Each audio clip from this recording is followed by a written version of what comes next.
How y'all doing? North Carolina, I want to tell you guys I love being home. I just want to start this out. I just really want to start this out by sending my thoughts and prayers to those in Western North Carolina. We know the tragedies that struck that side of our country, of our state. So I would be remiss not to come up here and just really send my heartfelt prayers out to them.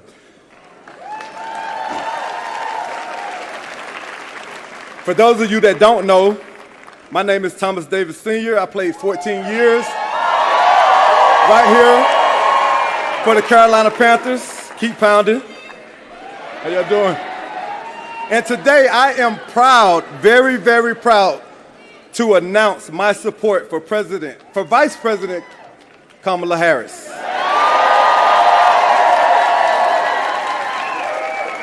She's always been fearless. She's always been for the people. She was raised in a middle-class family by a single mother. Vice President Harris has never forgotten where she's come from. That's why she's fighting for every opportunity for our economy right here in North Carolina.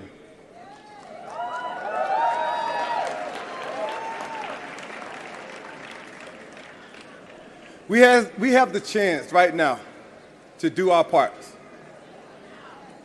We have a chance to make sure that we solidify this thing.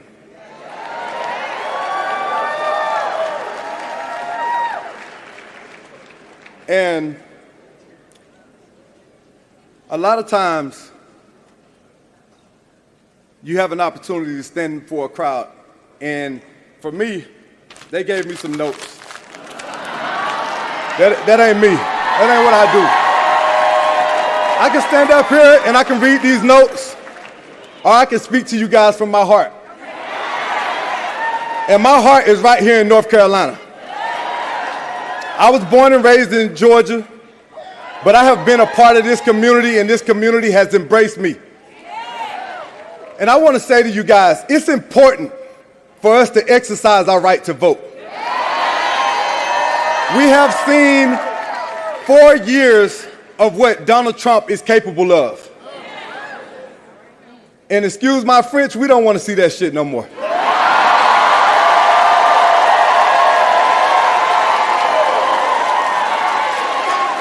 So, how do we get that done? How do we make sure that we don't take any steps back? How do we make sure that we don't lose the progress that we've made these last 4 years? We got to get out and vote. And we know that everybody in this room, we're going to do our part and make sure that we vote, right? But it's not only about us. We got to make sure that we get out and we bring people along with us. There are over 800,000 registered voters right here in North Carolina. 800,000. But guess what, people? 55% of those voters did not vote. 55%. In the last election, Trump won by 13,000 votes. He won't win our state again, right? We're going to say that. We're going to act on that. We're going to get out and we're going to do our part. I keep saying do our part. We're going to jump on social media. We're going to go knock on doors. We're going to do whatever it takes.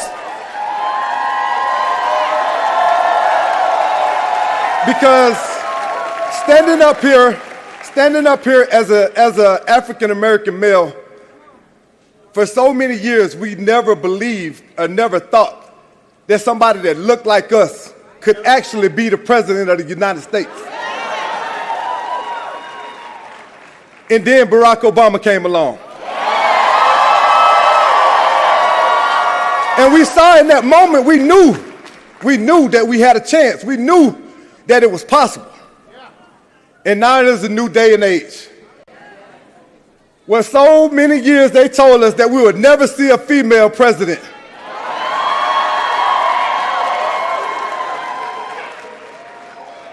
And now we have Miss Kamala Harris coming along to make sure that my daughters and your daughters and all of our kids that come behind us, they can have faith, they can believe, they can understand and know that it is possible. And I love the world that we live in. I love this United States. I love this America, where you can see an African American become president, where you can see now a female have the chance to become president of the United States of America.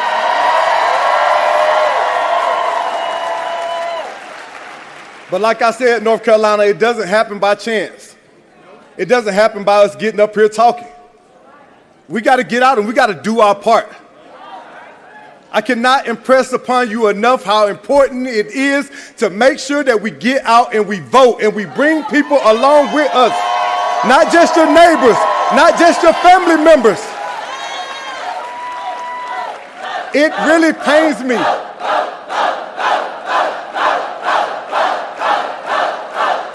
It really pains me to talk to people that are in my age group that continue to say my vote doesn't matter. It pains me to hear them talk about how much of a difference it's not going to make for them to get out and exercise their right. But then all they want to do is stand up and complain. You want to complain about what's not happening. You want to complain about what hasn't been done. But those are those same people that are not showing up at the ballot. This is a new day and age, and we're not going back.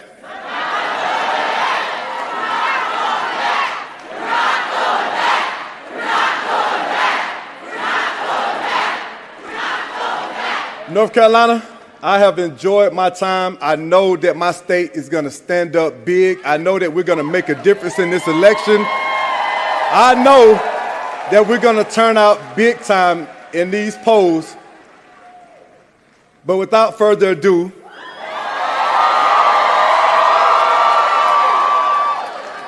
I want to bring out the 44th President of the United States, Mr. Barack Obama.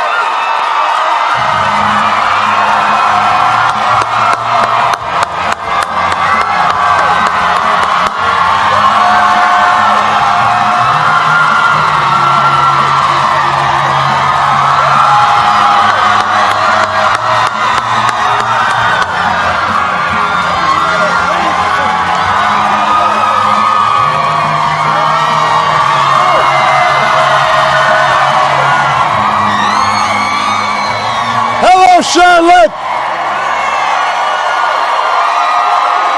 Oh! Hey! Yes, sir, it's good to be back. Good to be back in North Carolina. It is good to be back. It is good to be back in Charlotte. Give Thomas Davis a big round of applause. I'm thinking we need to run him for something. There he is. I mean, he sounded, I was getting fired up backstage. I like that. It is so good to see all of you. I love me some North Carolina. I do. And I would just come to visit and just see some friends and have some barbecue, which I did have before I came out. But that is not the reason I am here. It is not all fun and games. I am here for a very important reason, and that is to ask you to vote. For your next governor, Josh Stein. And for the next President of the United States of America, Kamala Harris.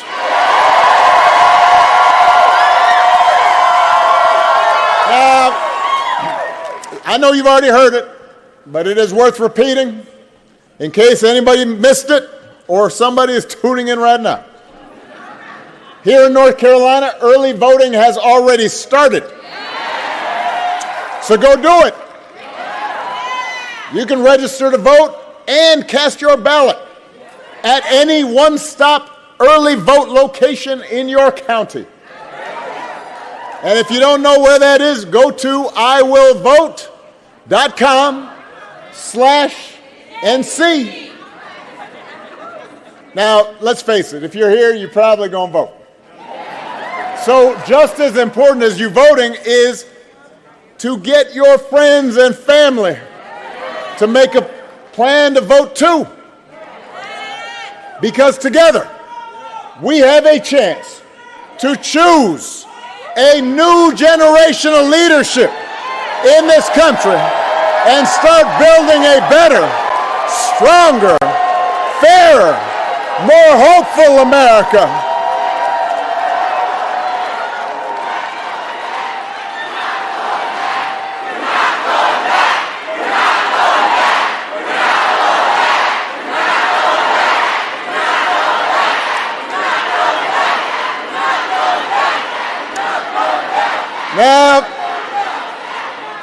Now, listen, young man, there's no reason to holler. We know that this election is going to be tight because there are lots of Americans that are still struggling. And as a country, we've been through a lot over these last few years. We've been through a historic pandemic that wreaked havoc on communities and businesses.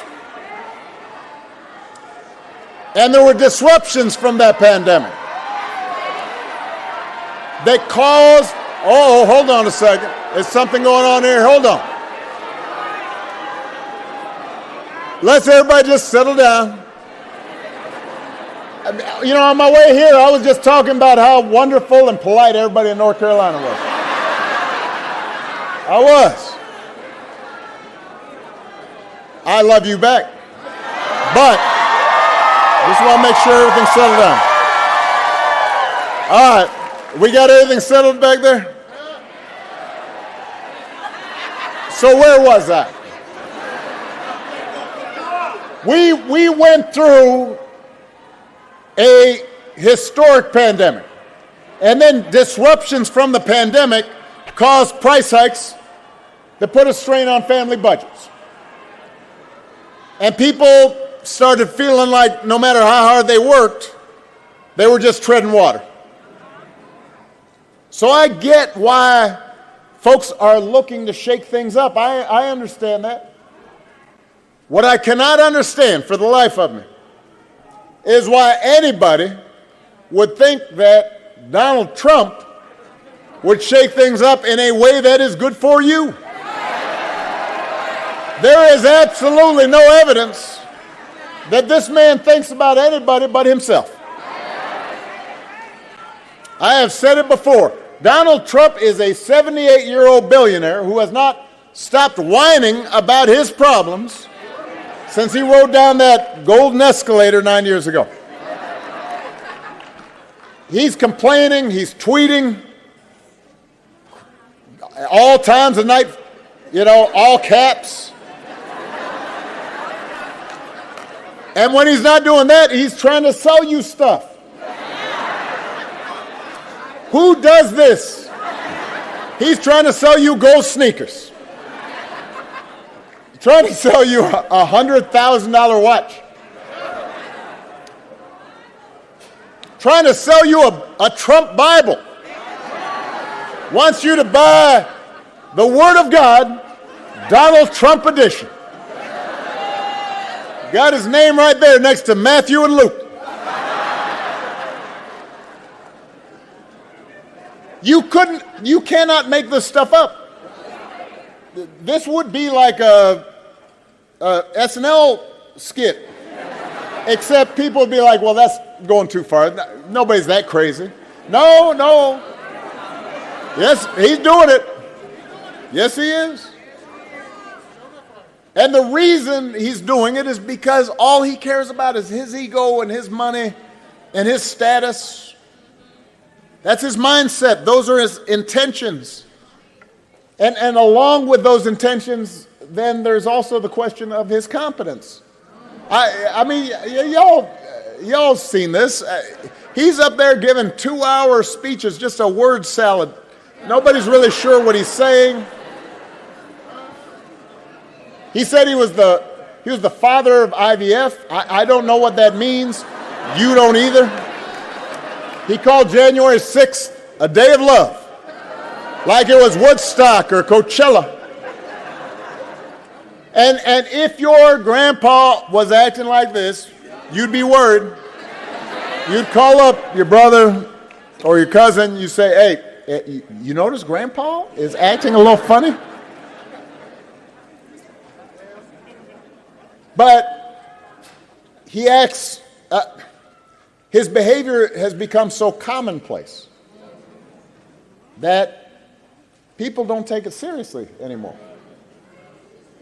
But I want you to understand, just because he is acting odd and he, at town hall meetings he stops and listens, to music for half an hour and all that stuff, does not mean that his presidency would not be dangerous.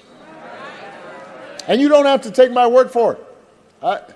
Some of you, I'm sure, read or saw some of the people who know Donald Trump best have been saying in no uncertain terms that he should not be president again. These are not liberal Democrats. These aren't woke folks. These are people who worked with him, worked for him.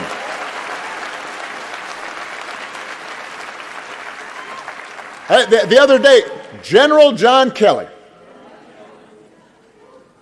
Donald Trump's former chief of staff, said that Trump told him he wanted his generals to be like Hitler's generals.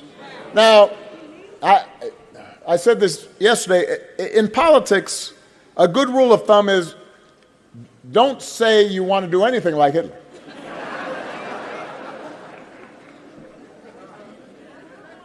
But it gives you a window into how Donald Trump thinks. And John Kelly's not the only one saying this. 2 of Donald Trump's defense secretaries, understand, they were in charge of the Pentagon, said Donald Trump is dangerous. Mark Milley, his chairman of the Joint Chiefs of Staff, the very top, the pinnacle of military brass, said something similar. And I know these folks. I know John Kelly. I know Mark Milley. They served under me when I was commander-in-chief. These are, hold on. These are serious people. They are decorated warriors who served in battle. They're not woke liberals. They're not even probably Democrats. They are people who don't usually talk about politics because they believe the military should be outside of politics, upholding the Constitution. The reason they're speaking up now is because they have seen that in Donald Trump's mind, the military does not exist to serve the Constitution or the American people.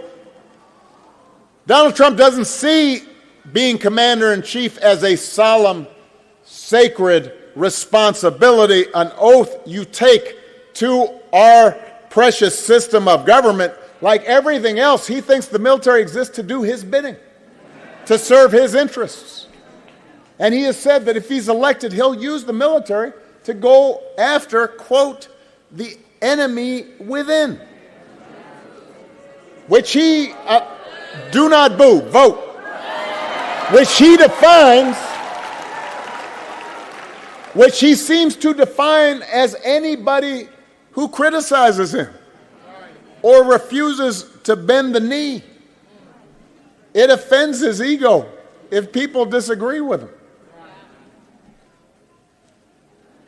Let me tell you, when I was president, a lot of people disagreed with me.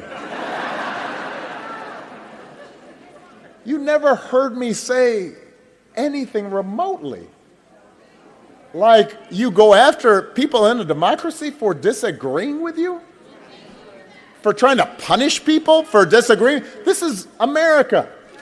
This is a democracy.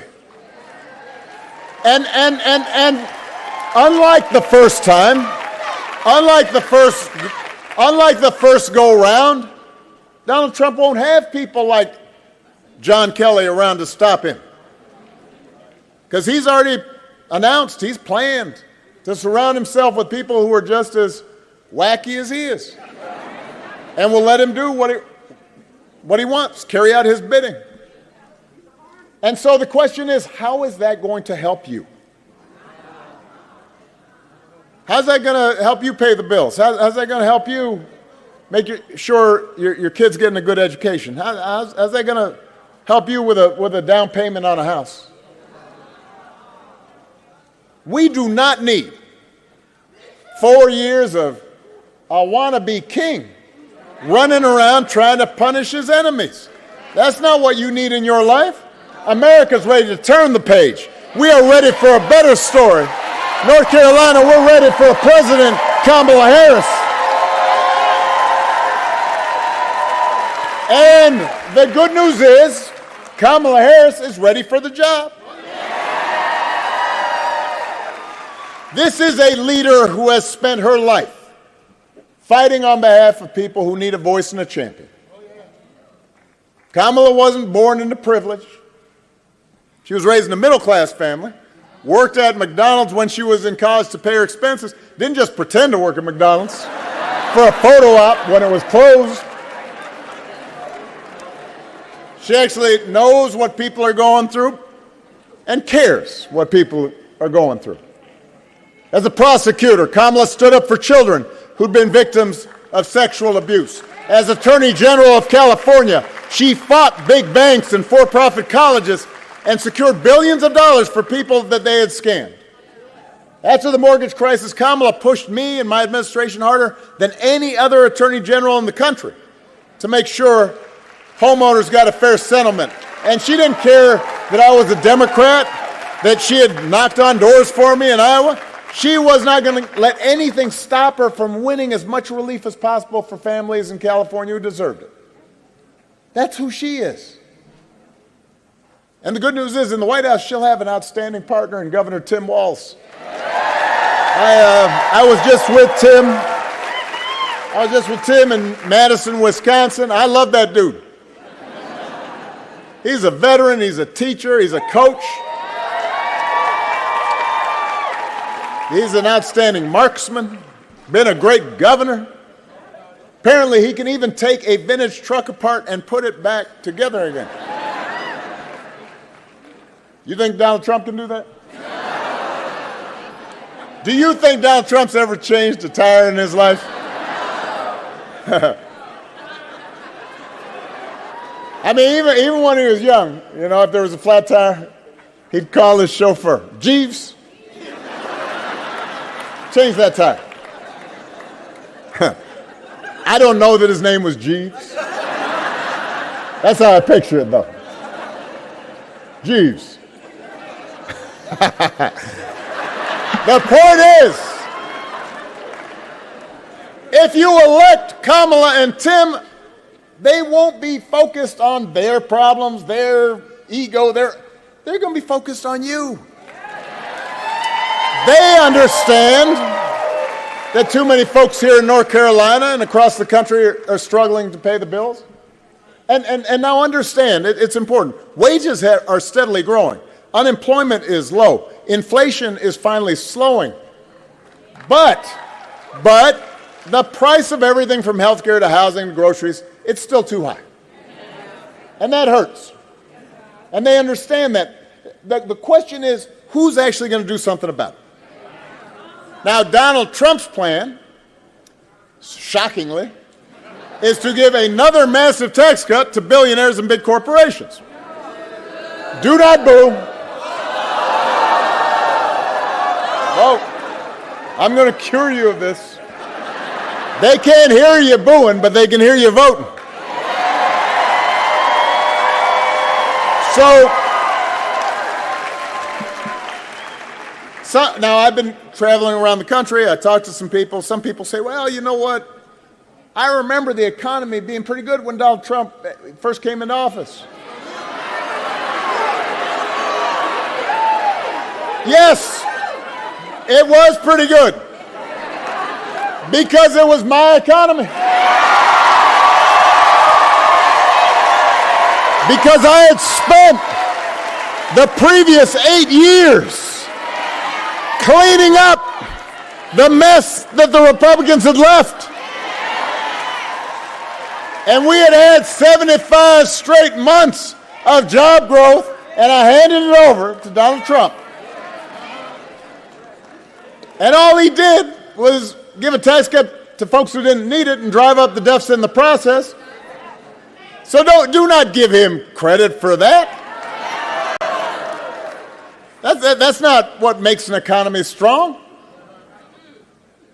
The other thing I hear folks say is, well, Donald Trump sent me a check during the pandemic. Hold on. I want to make sure you understand this. First of all, Democrats and Republicans in Congress sent you a check. But also understand, Joe Biden sent you a check during the pandemic. Just like I gave relief to the American people with the help of Congress during the Great Recession. The difference is we didn't put our name on the check. Because it wasn't about feeding our egos or advancing our politics. It was about helping people get by during a tough time. That's the difference.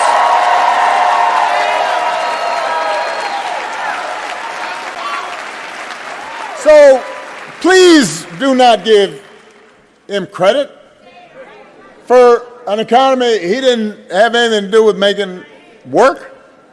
Do not fall for that okey doke. Don't get bamboozled.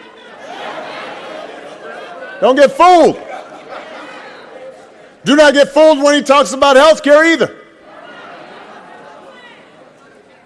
If you ask Donald Trump what his plans are for health care, he says, well, first, initially he said, end the Affordable Care Act, right? I mean, he ran on that. We're going to get rid of Obamacare. He didn't really know why, except for the fact that I did it. So he's got a problem now because it's popular. Almost 50 million people have gotten health care because of it. So a couple weeks ago, his running mate, JD Vance, do not boo, during the vice presidential debate, Mr. Vance has the nerve to say Donald Trump, and I quote, he said, Donald Trump salvaged the Affordable Care Act. Come on, man. Donald Trump spent his entire presidency trying to tear it up, trying to get rid of it, trying to tear it down. And by the way, he couldn't even do that right. And now, 8 years later, he was asked during the debate with Kamala, if you want to call it that, because that was like Mike Tyson in his prime. That was like knockout. But he was asked by the moderator, well, what's your plan?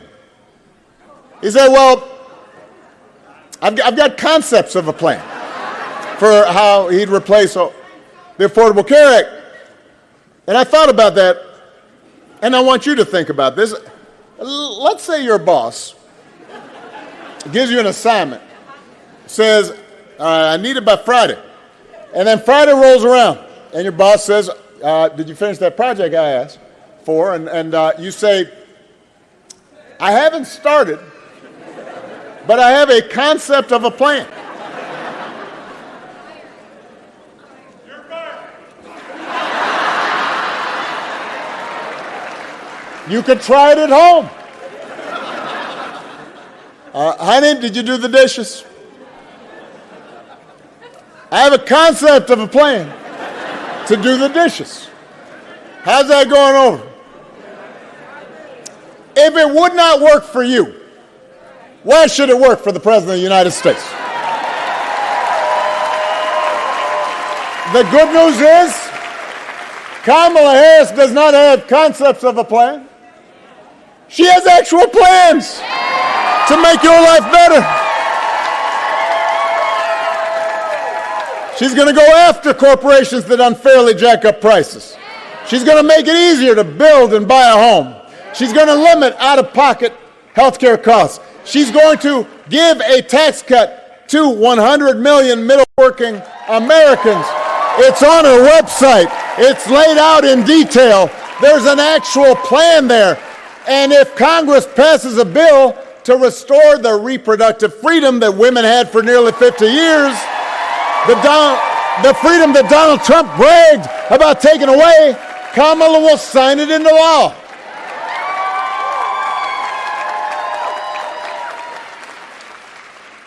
That is who Kamala Harris is. That's what she stands for, not concepts of a plan. Plans, actual plans.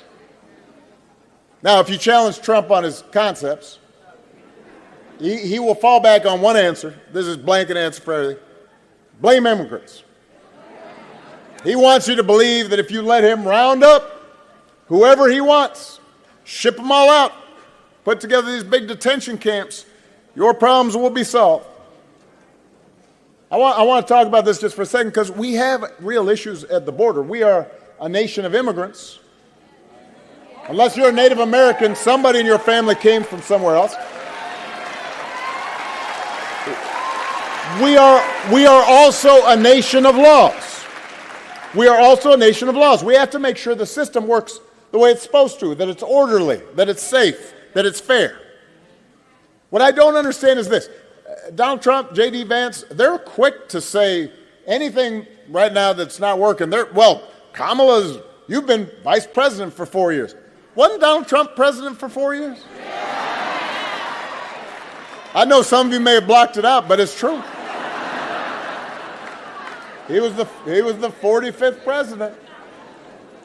So if rounding up and deporting millions of desperate people, many of them women and children, is the answer to everything, the answer to all of America's problems, why is it that the number of undocumented immigrants was basically the same when he left office as when he took office?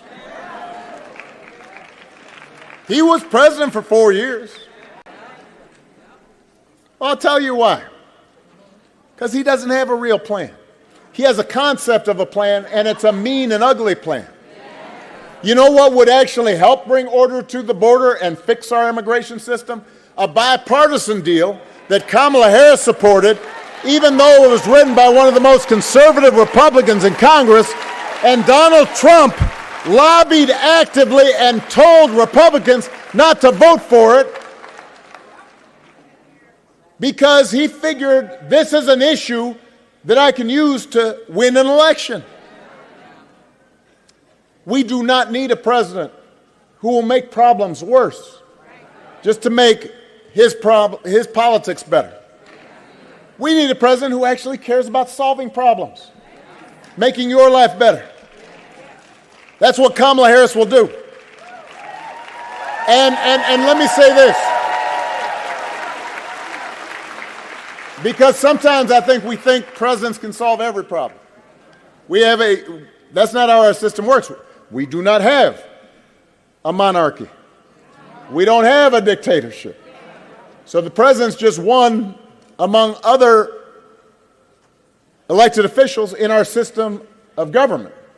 So in order for Kamala to get all the things done that need to get done, she's also going to need strong leaders in state houses across the country.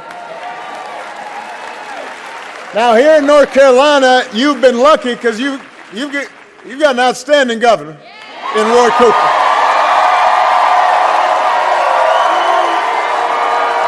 He has done a fantastic job.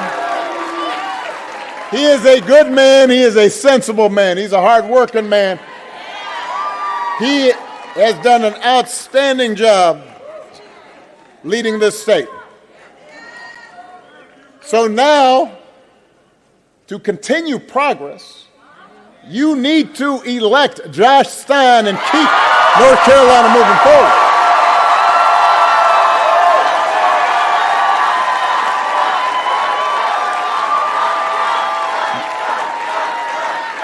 Josh knows how to get stuff done. As your Attorney General, he's fought for survivors of sexual assault, stood with families that were devastated by the fentanyl crisis, defended your right to vote. And as your governor, he'll do even more, cutting taxes for workers, expanding technical education, paying teachers what they deserve. Because Josh Stein believes that if you work hard and take responsibility, you should be able to get ahead. Now, Josh's opponent believes other things. I do not know where to start with this man. Called the civil rights movement crap, called LGBTQ people filth, self-identified as a Nazi, suggested bringing back slavery. Now, I shouldn't really have to get into all this. I think it's fair to say you do not need a governor who makes Donald Trump look almost normal. You deserve somebody who's going to work every day and fight for you, somebody who has shown that he is up for the job, somebody like Josh Stein. He's been doing it his entire career.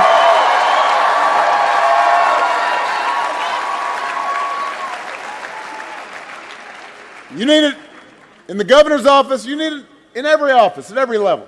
I've taken special interest in following the school superintendent race down here in North Carolina. In part because apparently the Republican candidate's been spreading conspiracy theories and thinks I should face a firing squad. So I guess I am self-interested in...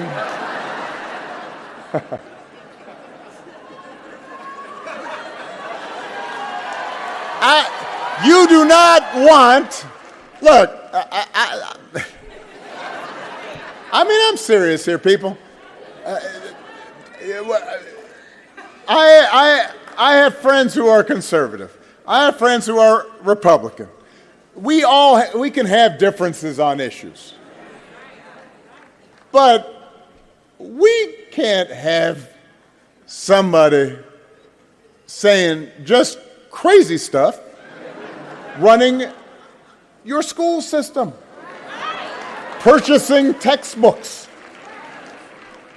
allocating resources for our kids.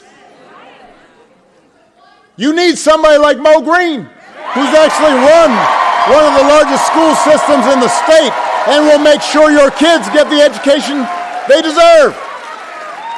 Mo, Josh, those are the kinds of people we need in elected office. And not just because they've got smart policies, not just because they've got an extraordinary track record of accomplishment, but also because they share just some basic core American values that we seem to be forgetting.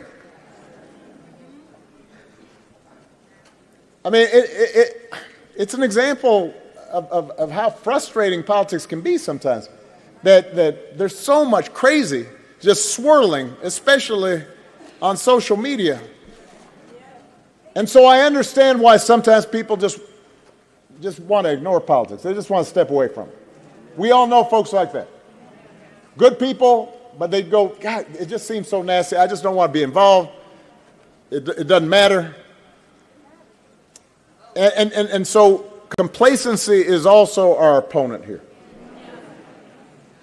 And whenever I talk to folks who feel just frustrated or disgusted with politics, I don't try to sell them the moon.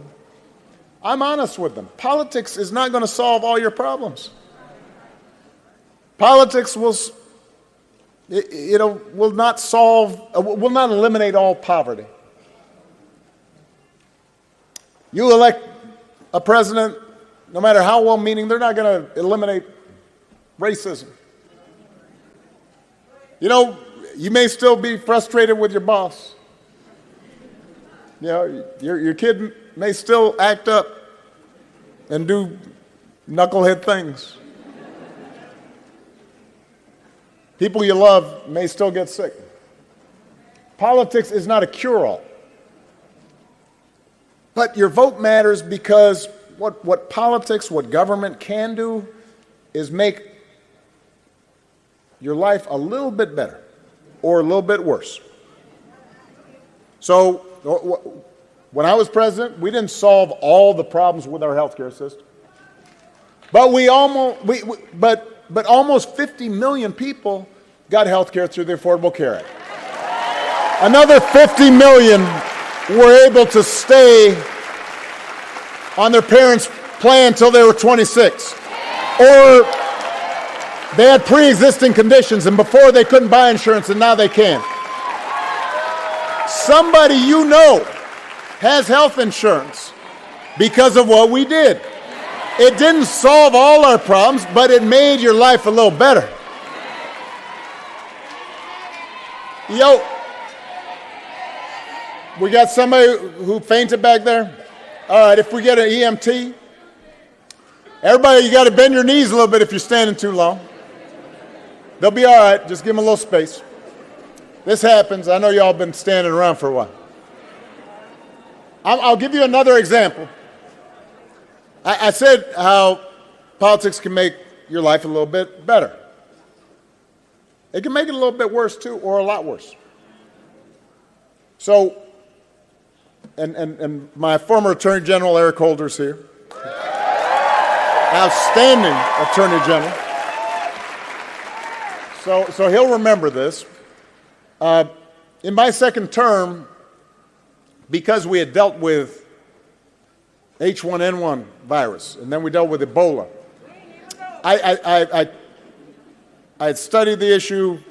We had gathered together scientists and experts, and there was a prediction that sometime, nobody knew when, there was going to be an airborne pandemic, and we were going to need to be able to deal with it, just like we deal with the natural disaster. So we put together a plan, a playbook for how to deal with a pandemic. And we had what Eric we call tabletop exercises, where we'd get all the agencies together, and we'd work through, all right, what would we do in the event of a pandemic? You know, how are we going to deal with the schools? How are we going to deal with public health officials at the state level? How do we provide information? How do we accelerate the production of viruses? Had a whole playbook, big playbook. Handed it off, just like I handed off that good economy to Donald Trump. I said, here you go. And apparently, it was dropped in the bin, and he ignored it. And 3 years later, the pandemic hits. Now, I want to be fair. No matter who was president, the pandemic was going to be a major crisis. People were going to die. People were going to get sick. Businesses were going to be shut down. Supply lines were going to be messed up. Travel was going to be restricted. This is a once-in-a-100-year pandemic. But if you look at a country like Canada, their death rate was 60% lower than here in the United States. Now, I want you to do the math. Over 1 million people died during the pandemic here in the U.S. 60% of 1 million is 600,000 people. That's somebody's grandmother or grandfather, parent, co-worker, friend. Some of those folks might be alive if we had a competent, caring president who was actually trying to make things better, who was not advising people to inject bleach as a cure. So if somebody tells you this election doesn't matter, explain, no, it does matter. It makes a difference when you have a leader who sees you and cares about you and thinks about you. They don't need to be perfect. but they need to try. They need to care. And remind them that elections are more than just policy. They're also about values, and they are about character. Some of you know, I didn't have a father in the house when I was growing up. My parents divorced when I was 2. I knew my father for 1 month. But you know, I did have a lot of people around me. Stepfather, grandparents, teachers, coaches, and most of all my mother, who taught me the difference between right and wrong, showed me what it meant to be honest and be responsible and to work hard, to treat others the way I wanted to be treated. And I did not, growing up, always live up to those values. I was a knucklehead like most teenagers. But as I became a young adult, I tried to internalize them. I tried to live up to those values. I suspect most of you grew up the same way. And one of the most disturbing things about this election, about Trump's rise in politics, is how we seem to have set aside values, basic values, not democratic values or just basic values that we were taught. I mean, we've got